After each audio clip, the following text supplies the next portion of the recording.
Ladies and gentlemen, welcome to this episode of the Horsemanship Journey podcast. My name's Shane Jacob, your host, and thank you for taking your time to be with us today. So, in the Horsemanship Journey's Stable Living Coaching Program, we teach mind management.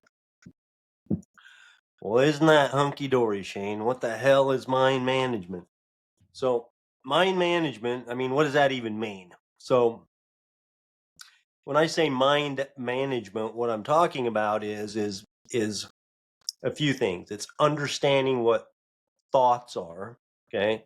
But really understanding this endless chatter of thoughts that's going on in our minds. It's understanding that we have thousands and thousands of thoughts that are shooting through our brains on every 24-hour period. It's understanding that we're not our thoughts. It's understanding that our thoughts create our feelings. It's understanding that we get to choose what we think and what we believe, that we can choose our thoughts and we can also choose our beliefs. When we become aware, when we become conscious of our thoughts, that we don't always have control over what thoughts our brain feeds to us, but we can consciously think thoughts on purpose. It's understanding, mind management is understanding that the goal isn't to feel good all the time. It can be embracing the negative. And it's knowing that it's all okay and normal. And in fact, it's part of the human condition that we have kind of this unorganized chaos that it's up to us to make sense out of. In summary, to just summarize mind management, okay, my definition of mind management, it's making sense of what's happening inside of our minds, okay? It's knowing that we can choose what happens in there, and then it's being intentional in making choices that will get us the results that we want, okay? Because our thoughts are really where it's at. Because our thoughts create our feelings drive our actions, and our actions equal our results. And that, my friends, is our life. Brooke Castillo, owner of the Life Coach School, said, most of our thoughts are unsupervised, haphazard, unconscious, and pre-programmed. They're not conscious, so your life becomes an unconscious response to unexamined thoughts. So why is that? What does that even mean? So basically, we come into this world and we have what we came with. We have this empty brain, kind of mostly empty. And it's our DNA, and it's our own personal computer. It's ours. And from the moment that we take breath up until this moment, our brain is constantly getting input. It's just a magnificent, puts AI to shame, right? It's this unbelievable computer that is constantly taking input right now, and it's constantly feeding back information in the form of thought. So let's just define a thought. A thought is a phrase or a sentence that is in your mind, okay? So you're having thoughts about what I'm saying right now. And it's been said that up to 95% of our total activity in life is unconscious. Everything from blinking and breathing to, how we get to the grocery store in our car are just automated responses that our brain spits out. We don't have to really think them through.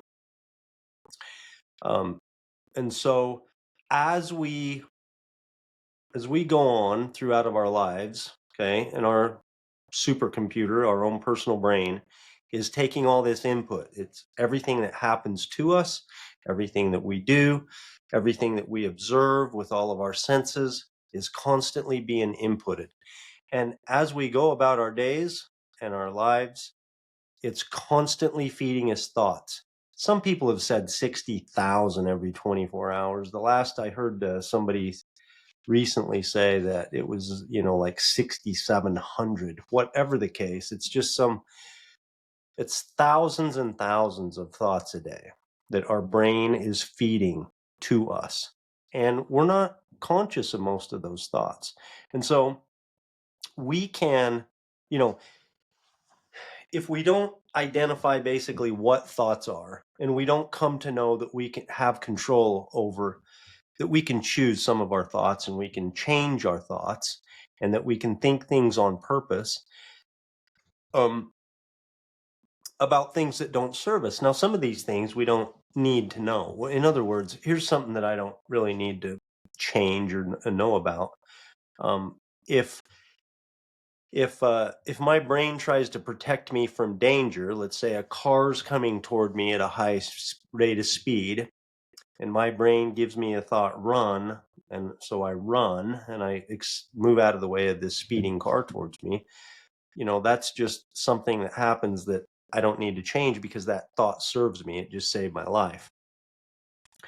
The thoughts that we don't become aware of a lot of times are thoughts that we think are circumstances. We think thoughts as if they are facts of simply, just the way things are. They're simply facts, and there's nothing. They're just facts, okay? And we confuse. That's the big thing, is we confuse our thoughts as if they are facts, when in fact, a lot of our thoughts, when we can recognize that they are thoughts, we can recognize that we can change them because they're not serving us. And so there's that. So what we're trying to do with mind management is we're attempting to have more awareness of ourselves.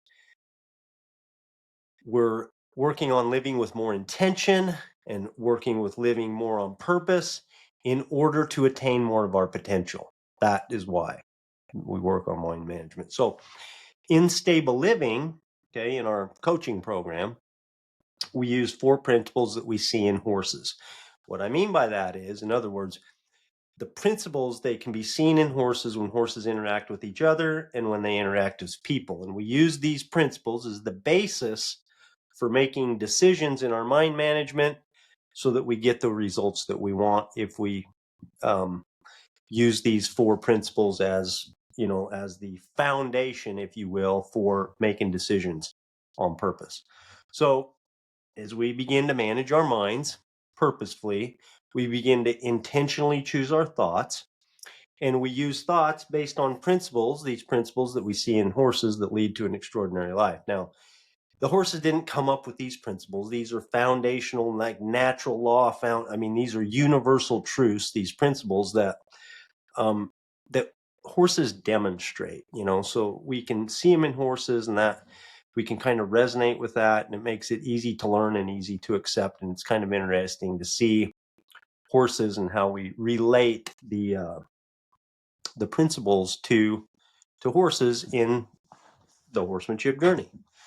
So in stable living, the third core principle is personal responsibility. And I've talked about personal responsibility here on the podcast before, but it's something I deeply believe in. And, we've also talked about responsibility. The word, it just sounds hard. It sounds hard. And so sometimes we try to kind of run away from the word just because it sounds so difficult. It sounds like work, to me anyway. But thinking that circumstances or other people are responsible for our results, that leaves us stuck and powerless. And that, I think, is more work. Okay. Sort of, because look at it this way, maybe not, because if we blame somebody, we're kind of, if we shirk our responsibility, if we don't take ownership of what is going on with us, we are powerless. We can't make any progress, but it's kind of easier, right? Because we don't have to take any action. We can just kind of kick back and complain. Well, if they would have done this, I could have done that. And if it's all about if they would have done this and that and the other, if it's always somebody else's fault, in that respect, it's a little bit easier because you don't have to take action. But I believe in the long run, because you're not going to be able to make any progress and you're going to render yourself powerless, and you're not going to be happy with yourself, that I believe that the small amount of work that responsibility gives you your personal power. We call it your personal horsepower, and it's what is able to propel you forward. One of the things.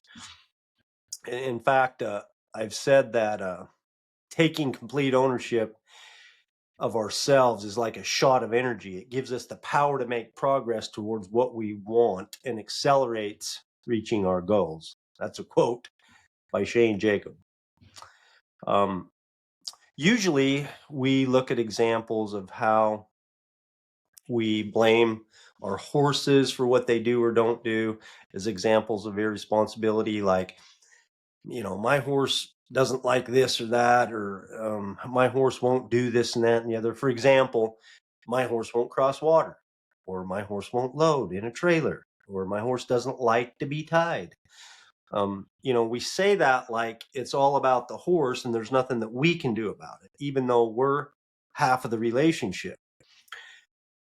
But remember that taking responsibility, it gives us the power to make progress towards what we want and it accelerates reaching our goals. It's kind of like saying, the reason I have a problem in my marriage is because, my wife, it's her problem, which is not the case in my marriage. I have an exceptional wife. But it's like blaming somebody else for for our result. So the moment that we can look inward and examine ourselves and ask, what can I do in this situation, is the moment that we can begin to have progress. Not until then. So I want to look at another example today of how horses demonstrate this principle. So it goes like this. In the wild, feral horses or wild horses, they go in groups, okay? And the size of the groups can vary, but they go in groups, they stay in groups. Their strength is in numbers, their safety in numbers, because horses are prey animals, okay? They can they can be eaten by all number of different prey animals, wolves, coyotes, even for young horses, bears, lions, cats, cougars, and on it goes. So their strength and their protection is in the group, where they can help protect each other. And so usually the group consists of a fairly large number of horses. I don't know, we'll say 20, okay, 20, 25, I'm not sure exactly. Inside of that group is going to be quite a bunch of mares. There's usually one dominant big boss mare. And then also there's a couple of stud horses, usually an older one and a young one. And then there's lots of younger horses, right? The younger horses stay with the herd until they can venture out and, kind of start their own herds and things like this. So that constitutes the herd. Now, in horse herds, in horse communities, in their little community there, they have rules. And usually it's interesting to observe. It kind of goes like this. Sometimes usually the younger horses, okay, so the horses that are 2 years or less, like a weanling or a yearling, or even up to like a 2-year-old, most generally, sometimes those horses will misbehave. And so what does that mean? That means they're doing things that they're breaking the rules of the group, right? So what might they be doing? Maybe they're bringing too much attention by making too much noise. Maybe they're too rowdy. Maybe they're not maybe they're disrespecting the other members of the group, or whatever the rules are. Sometimes the young horses in the group break the rules. When they break the rules, you know what happens? The bosses drive them out. They do this they'll chase them out, or else they'll physically harm them if they don't leave. They'll wheel around and kick at them and run at them and bare their teeth and bite at them and bite them, and they will run them away from the group, okay? They will isolate them off by themselves, and they won't let them come back near the area. If they start to come back, they push them back away. So that's the deal. If you don't follow the rules of the group, you don't get to be in the group. And that's the way it goes. So now let's just see what's happening. A younger horse doesn't follow the rules of the community. They exile him. They throw him out of the group. Now he's over there by himself. And guess what? He's in danger. His life is in danger because he has no protection. He only has himself for protection, which is much far less protection than what he had in the group. So his life is literally at risk every moment that he's away from the group. And he's young, right? He's small. So he's even at higher risk of losing his life to a prey animal. So, to what would prey on a horse. So, what does he do? Well, there's certain things he doesn't do. If he were a human being, he would have the luxury, and maybe he would take some time and just think it over and say, well, nobody told me the rules. They didn't even tell me what the rules were. And if they did, I didn't fully understand the rules. Or I'm not sure that I totally broke the rules. Or he could think, well, this just isn't fair. This isn't fair. And even if I did break the rules, put me at this high of risk is just something that is not right because I could die out here. And how really important was that rule I broke? My death. So he could go on and I'm sure he could think of, if he had the capacity, is beyond the point. Maybe he has the capacity to reason this way and maybe he doesn't. But the point of, he doesn't do any of that. Okay. I'm just saying, if he were a person in this example, he could surely think these thoughts if he chose to. Or even not on purpose, maybe he just automatically started thinking these thoughts. And he could think of all the people to blame in the community, the mayors for running him out, nobody stood up for him, nobody helped him. They all just kind of threw him out of the group, and it's just kind of a sad day, and he's just kind of sad over there, and they don't. Okay. What happens is that horse doesn't take time to have any of that going on. What that horse does is says, I'm in danger, and he reacts. And you know what his reaction is? What do I need to do to get back to safety? That's his reaction. Okay. So here's how that goes. He comes back near the group. Okay. He's keeping his distance because he doesn't want to get beat up or bit or kicked or whatever. But he comes back and he signals to the leaders of the group. He says, hey, guys, look, man, I'm sorry. I'm back and I am fully humble. I am fully open and willing to follow just whatever your deal is, whatever your rules are. I'm there to follow the rules and participate as a willing participant of this group. I just want you to let me back in, and I'm sorry.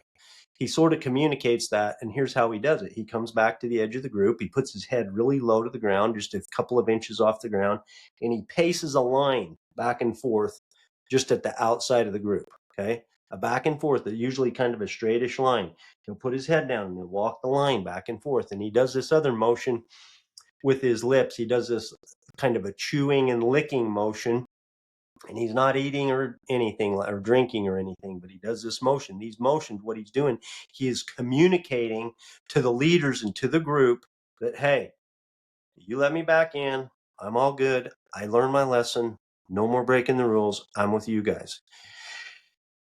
And you know what they do nearly all the time? They let him back. They let him back in with no judgment. They forget about it and they move on until his behavior changes. Now, why is this even important? So basically, the horse, okay,